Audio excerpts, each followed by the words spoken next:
Hey there, everybody. Welcome to the TLT IV.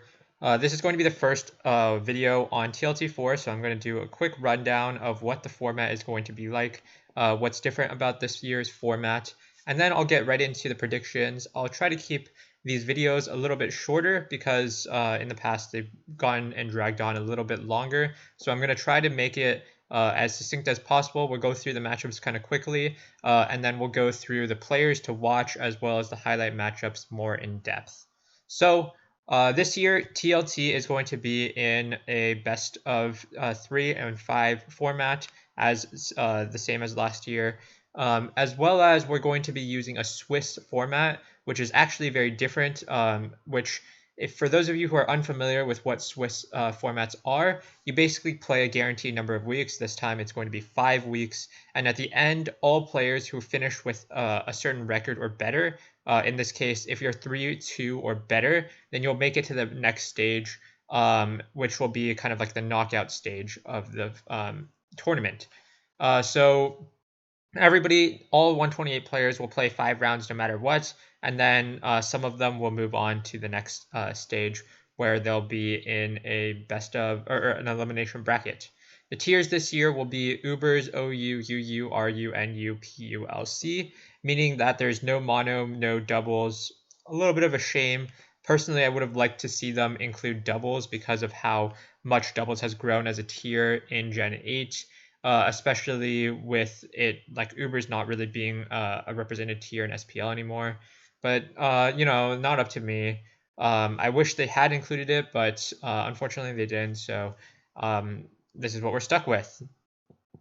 So what are the matchups? Let's go through all of them. I'll go through the smaller ones, the ones that are less important, kind of quickly, and then I'll talk about the ones where they either have a highlight player or a highlight matchup a little bit more in depth.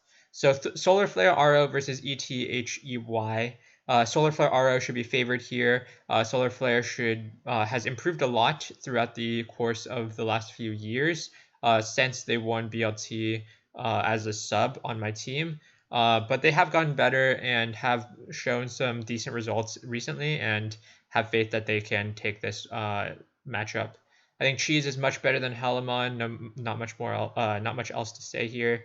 Deckham versus Ronman. I think Deckham has been hyped up as many people to be kind of a top 5, top 10 player. I think maybe some people have even said that Deckham is a tournament favorite. Personally, I think Deckham is borderline top 5, borderline top 10, borderline top 5, maybe top 10. Um, Around that area, like 5-6 range for all players in this tournament. I think he's easily favored here versus Ronman, who is kind of on the lower end of players this time. Raj.Shoot versus MJ, I think, is going to be a huge highlight matchup. Both of them are borderline top 10, maybe like lower end top 10-ish area players, maybe just outside the top 10, but they're both very good. Like MJ, I would have considered maybe a top 5 player in prior years with this, like if it was the same pool. But his lack of experience slash playing Gen 8 kind of lowers him on my list because he doesn't have the same experience, especially in lower tiers in Sword and Shield. I think the likely tiers that will be picked will be something like OU, LC, and then some third tier, maybe PU or something like that. And I think Raj, while he is probably more familiar with the tiers right now, I think MJ is the better player overall, and I would say I'll favor MJ slightly here. Although I believe this one will be very close, like 52-48 or something like that. Moving on, Tote versus Sets. While Tote is a longtime mainstay in the Tours room, I think Sets is better, and I'll favor him in this one. Arse9, I think, is basically in the top 5, top 10 area for players this tournament. He's very good. I think he is going to be very favored in this matchup pretty easily, and I'll take him. Balor versus Get Lucky. I don't know much about Get Lucky, but I think Balor has been kind of a solid player in Tours room for a while. I think he should be able to take this. Maybe Get Lucky as somebody who is up and coming, but as of right now, I don't really know who he is. McCoy versus Surfy Teen. I think Surfy Teen is just much better here. Star Real should be favored here. I think Star Real could be considered like a top 10 player or just borderline top 10. He is most notably a good OU player and has some experience in some of the lower tiers, which I think he can convert on. He is somebody to look out for sure. Pamplona, also somebody to look out for, one of the better LC players, top 3 at minimum. I don't know about his experience in other lower tiers, but he's definitely somebody to look out for.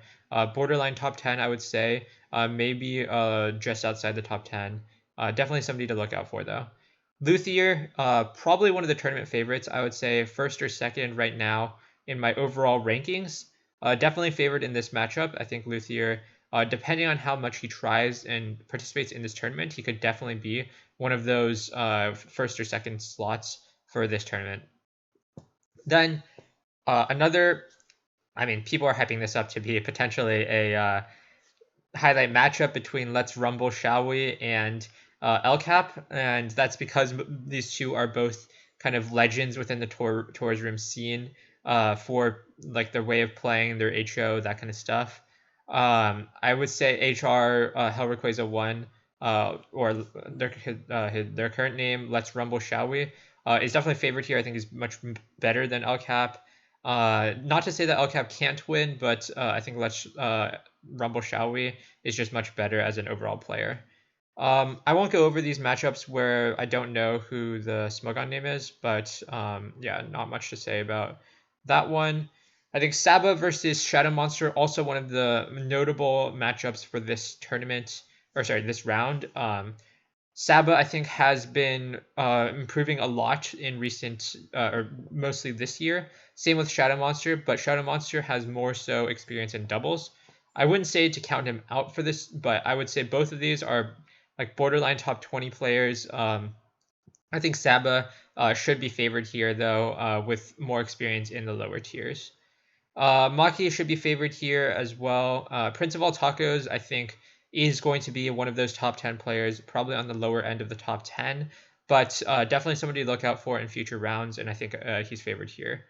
HYS, someone who is like just outside the top 10 in my opinion, is going to be up against GXC, who is also in that 1-2 slot alongside Luthier. I think GXC is definitely one of the better players and a tournament favorite for this for sure, and he is someone I have as definitely winning this round. Kather already won his matchup for this week, but I would label him as a top 5 player, so somebody definitely to look out for in future rounds. So yeah, I would say Kather definitely one of the strong players. In my opinion, top 5, actually top 4 for me, alongside GXC, Luthier, and Trade as the top 4 in my opinion. Next up, Blink Boy versus Lugia Numer. I think will depend a lot on. I think this is one of the closer matchups overall this round because I think both players, Lugia Numer has a bigger advantage in activity as well as like Gen 8 experience versus Blink Boy, who is a very good player, but he doesn't perhaps have the experience in Gen 8 as being somebody who played mostly in Gen 7 and Gen 6. I would say Blink Boy should be favored if they had equal resources, but I think Lugia Numer is actually going to be favored in this matchup slightly just because I think his experience in Gen 8 will be more relevant in this first round. I think Ban Drizzle is also somebody that you should be looking at as a top 10 player. Definitely going to be favored in this round, and his experience in BLT and his performance in BLT was a huge like boost for my personal opinion of him, as he managed to hang with basically the best players in OU at the time and performed extremely well. So he is definitely somebody to look out for in this tournament, and I'm going to be favoring him in this round as well. Civicon versus Alternative. I think Civicon is going to be slightly favored here. Civicon has improved a lot in recent years and is going to be somebody to look out for. Probably not within that top 20 yet, but maybe just outside the top 20.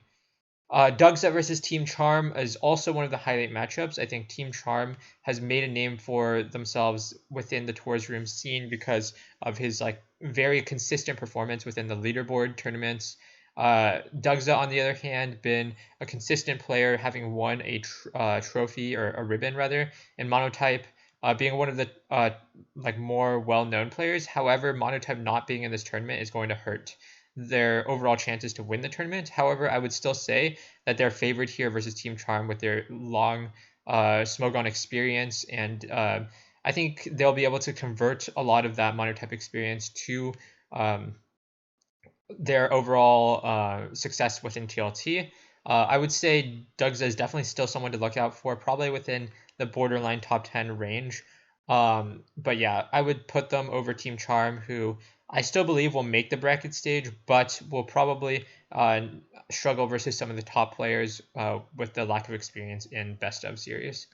Once again, not going to go over these players who don't, or these matchups with players that don't have Smogon names. Trade, as I mentioned earlier, one of my top 4 going into this tournament. Definitely favored here over Roxy pretty solidly. I'm not going to go over my own matchup. The Green Roman versus Dragon 246. I actually don't know who either of these guys are, so I'm going to skip that. Skip Can versus Atiman. Skip Can, definitely one of the players to look out for as well. Probably just within that top 10 range. Most notable for his performance in NU, but I think a lot of the lower tiers he's able to play in very well. He's definitely going to be a threat because of prevalence of lower tiers. So I think he is going to be somebody who to look out for within the coming rounds, as somebody to be a threat to some of the upper tier players. I think he can perform very well, and I would favor him pretty heavily in this matchup. I think I'm Just Gray is just much better in this matchup. Definitely also somebody to look out for, probably within the top 20 range for this TLT. Sensei Axu is somebody who should be easily within the top 10, maybe considered at the borderline of top 5, having played a lot of top tournaments recently with like NU Snake, Actual Snake, I believe he was in as well. But yeah, played really well in a lot of big tournaments recently, most notably in NU and RU, I think is where his strengths lie, easily favoring him here. I Know Life, also somebody to look out for, in my opinion. Played him in a few tournaments recently, and I think he's actually very good. I've qualified in the same cycle as him and played against him quite a few times. I think he's very, very good. Somebody to look out for sure. Definitely favoring him over Richard Pepper. And then finally, APW versus Sice XV. I think APW is going to be favored here. Large improvements in the recent years, especially through the Torres Plaza scene, and I think they have shown that they can be a very competent player in a lot of tiers, especially OU. So those are basically my predictions for this year, or sorry, for this week. Once again, top 4 players, in my opinion, to look out for: Trade, GXC, Luthier, and Kather. Not really in any particular order, but those are the ones I would point out as being the best just right off the bat. Some of the other notable names include like Decim, Sensei Axio, and like Bandrizzle Lol. So those are some of the names to kind of keep an eye on throughout the course of this tournament. Um, yeah, that's about it for me. I'm going to try to keep these videos a little bit shorter because, yeah, like I said before, they have been dragging on a little bit longer in previous years. So I want to try to keep them within like the 10 to 20 minute range at maximum. So, yeah, that's kind of why I a little bit maybe sound like I'm a little bit rushing. But yeah, thank you guys for watching. I hope you guys enjoyed. If you did, leave a like and subscribe. If not, I don't know why you're still watching, to be honest. But yeah, thank you guys, and I'll see you guys next week for another episode of TLT.